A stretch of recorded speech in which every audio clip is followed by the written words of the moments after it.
2 தெசலோனிக்கேயர் அதிகாரம் 2.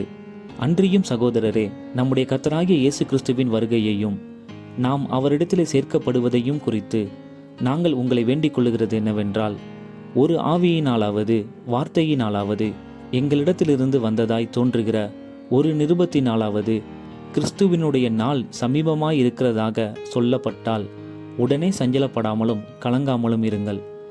எவ்விதத்தினாலும் ஒருவனும் உங்களை மோசம் போக்காதபடிக்கு எச்சரிக்கையாயிருங்கள். ஏனெனில் விசுவாச துரோகம் முந்தி நேரிட்டு கேட்டின் மகனாகிய பாவ மனுஷன் வெளிப்பட்டால் ஒழிய அந்த நாள் வராது.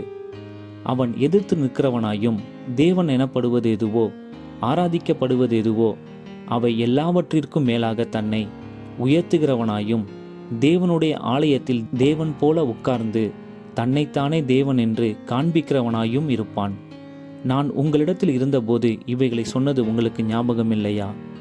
அவன் தன் காலத்திலே வெளிப்படும்படிக்கு இப்பொழுது அவனை தடை செய்கிறது இன்னதென்றும் அறிந்திருக்கிறீர்களே. அக்கிரமத்தின் இரகசியம் இப்பொழுதே கிரியை செய்கிறது. ஆனாலும் தடை செய்கிறவன் நடுவிலிருந்து நீக்கப்படும் முன்னே அது வெளிப்படாது. நீக்கப்படும் போது அந்த அக்கிரமக்காரன் வெளிப்படுவான்.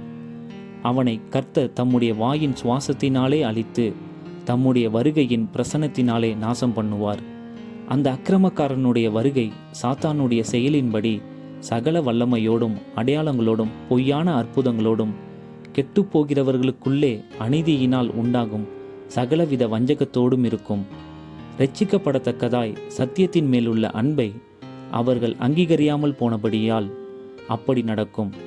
ஆகையால் சத்தியத்தை விசுவாசியாமல் அநீதியில் பிரியப்படுகிற யாவரும் ஆக்கினிக்குள்ளாக்கப்படும்படிக்கு அவர்கள் பொய்யை விசுவாசிக்கத்தக்கதாக கொடிய வஞ்சகத்தை தேவன் அவர்களுக்கு அனுப்புவார். கர்த்தருக்கு பிரியமான சகோதரரே, நீங்கள் ஆவியினாலே பரிசுத்தமாக்கப்படுகிறதினாலும் சத்தியத்தை விசுவாசிக்கிறதினாலும் இரட்சிப்படையும்படிக்கு ஆதி முதல் தேவன் உங்களை தெரிந்து கொண்டபடியினாலே நாங்கள் உங்களை குறித்து எப்பொழுதும் தேவனை ஸ்தோத்தரிக்க கடனாளிகளாயிருக்கிறோம்.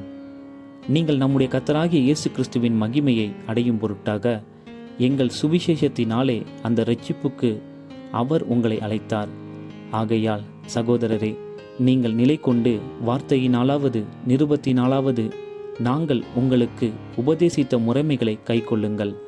நம்முடைய கர்த்தராகிய இயேசு கிறிஸ்துவும் நம்மிடத்தில் அன்பு கூர்ந்து நித்திய ஆறுதலையும் நல் நம்பிக்கையையும் கிருபையாய் நமக்கு கொடுத்திருக்கிற நம்முடைய பிதாவாகிய தேவனும் உங்கள் இருதயங்களை தேற்றி எல்லா நல்வசனத்திலும் நற்கிரியையிலும் உங்களை ஸ்திரப்படுத்துவாராக.